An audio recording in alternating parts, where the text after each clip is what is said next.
All right, here we are for the very last page of the end of Unit 4 study guide. We have some word problems. I went ahead and already annotated, but I highlighted 3 magazines, 1 candy bar, and all that costs $4.50. Okay, that's going to be one equation. Then I have 2 magazines and 2 candy bars, and that costs $4. Okay, I want to find the cost of 1 magazine and the cost of 1 candy bar. So I'm going to pick my variables. I'm going to pick M, and that's going to represent the cost of a magazine. Then I'm going to also have C, and that's going to be the cost of a candy bar. Okay, so I have 3 magazines and 1 candy bar, and together that equals $4.50. I'm going to put 4.5. You don't really need the 0 when you're solving. Now I have 2 magazines and 2 candy bars, and together that equals $4. All right, here is where we're going to do our substitution or elimination. If I'm going to look for elimination, I don't have the same coefficient here, and I don't have the same coefficient here, so I can't necessarily do elimination. I can do substitution because I have a variable alone right here. All I need to move is the 3m. So let's take that 3m and move it over by subtracting. So the 3m is gone. Now I know that C equals 4.5 minus 3m.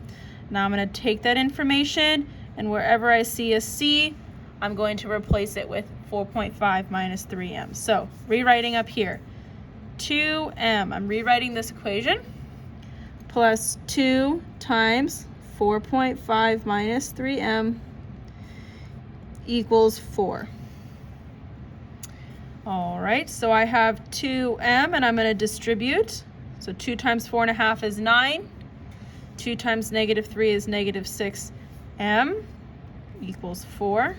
I can combine. 2 minus 6m is negative 4m. Move my 9 over. I'll get negative 4m equals negative 5. My last step is to divide the coefficient. And I get positive 5/4. But we're talking about money here, the cost of a magazine. So 5/4 of a dollar is not really a thing. So we need to convert it to be a decimal. That will be $1.25. Now all I need to do is take that $1.25 and plug it in wherever I see an M. Okay, I'm going to do that way up here. So I'm recopying this equation here, and wherever I see an M, I'm going to now put in 1.25. So C equals 4.5 minus 3 times 1.25. 4.5 stays. Negative 3 times 1.25 is negative 3.75. And when you do the subtraction, you will see candy costs 75 cents. So I can write magazine costs $25. Candy costs 75 cents. All right. This problem, we made some changes to the numbers, so please make sure you have those correct changes. It is 4 apples and 1 lemon, weigh 54 ounces, and 8 apples and 8 lemons weigh 240 ounces. Okay, my variables are going to be A and L.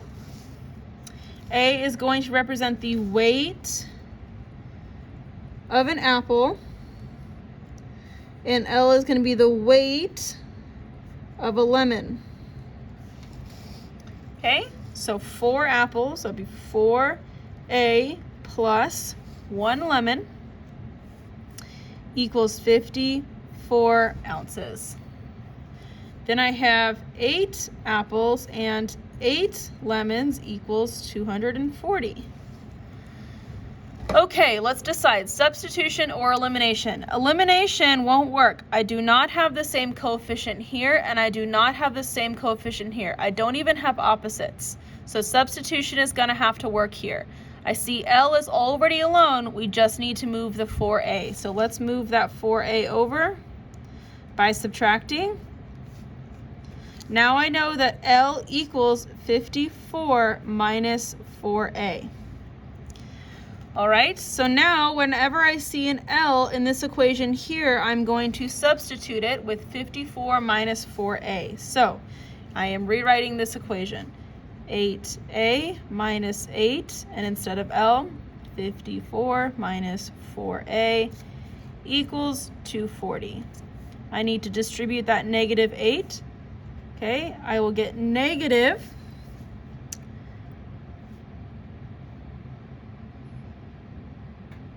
hold on. Oop, sorry, that's a positive. I'm sorry.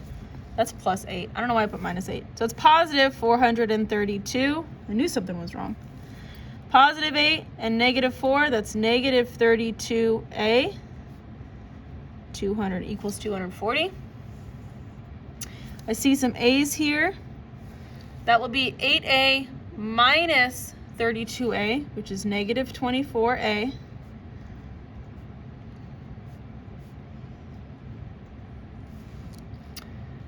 Okay, let's get that 432 to be over with the 240 by subtracting.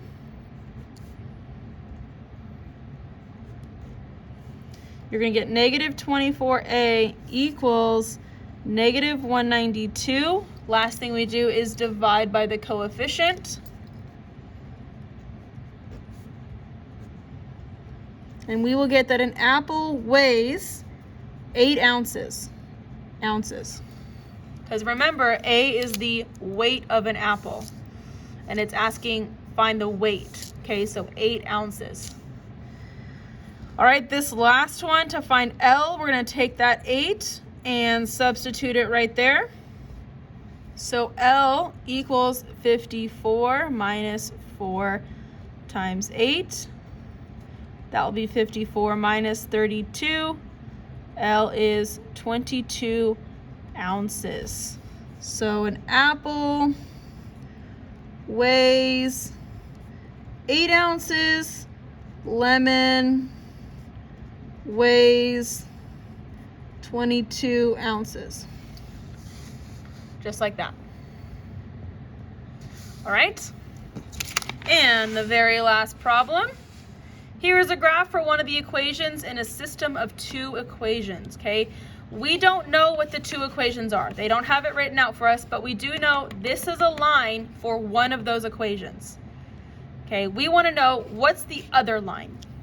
Okay, and it says the solution to the system is 3, negative 2. That means the other line has to pass through 3, negative 2, because if it's the solution, then it will cross at that point. So we are looking for lines that will cross at those points. Okay, so let's graph these. I'm going to try different colors so we can kind of keep track of all this.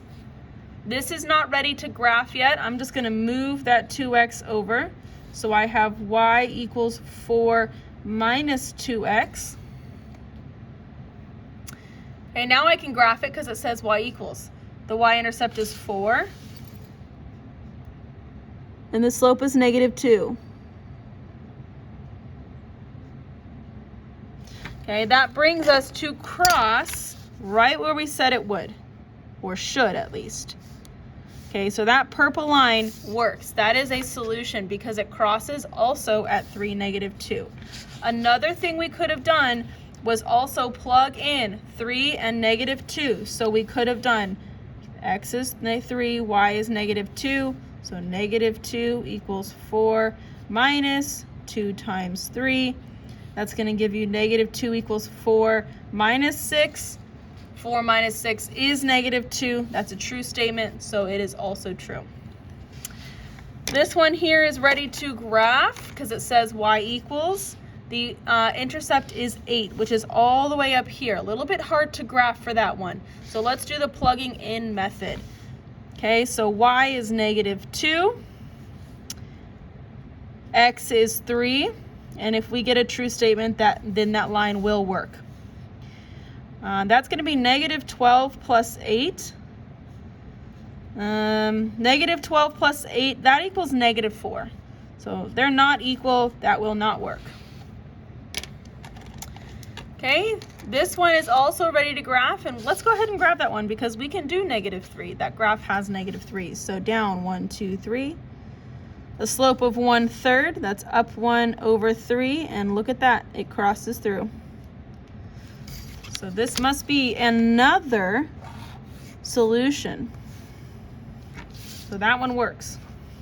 We can also prove it by the plugging in method. So y is negative 2. 1/3 times 3 minus 3. That's going to give you 1 minus 3. 1 minus 3 is negative 2, so that is a solution. It is true. Okay. Looking at D, it is not ready to graph. We need to move that 3x over. And we cannot go all the way down to negative 15 there. So let's just do the plugging in method. Oops. Need to actually plug in y, not just y. All right, so y is negative 2. Then I have negative 15 plus 3 times 3. And let's see if that equals negative 2. That's negative 15 plus 9. Negative 15 plus 9 is not negative 2, so that will not work. This one is not yet ready to graph yet. We're going to need to move that negative 12 over by adding 3x plus 12, and then we need to divide everything by 3. Now it is ready to graph, and that fits on the graph, so let's go ahead and do that. 4, and then up 1 over 1, up 1 over 1. I do not think that one, excuse me, is going to fit. That is not a solution. They do not cross. And we can even prove it with the plugging in method. Y is negative 2 equals, 3 plus 4. 3 plus 4 is 7. That does not equal negative 2. And the very last one, let's see, get a different color. Let's turn my lights on. Sorry, it was a little dark. My classroom lights automatically turn on. Okay. This one is not yet ready to graph. What we can do is multiply everything by the denominator. It'll make the fraction go away. That will give you just y, because 2 times 1/2 is 1, so it's just y. Everything else also gets that too. Again, negative 21, we don't have a graph big enough for that, so let's just use the plugging in method. Y is negative 2. 4 times 3 minus, 7 times 2 is not 21. I'm glad I caught that. Okay, minus 14. So we'll get negative 2 equals 12 minus 14. 12 minus 14 is negative 2. So that's a true statement. So that one would work. All right. Thank you for watching, you guys. Good luck on Monday with your test. You're going to do great. Have a good weekend.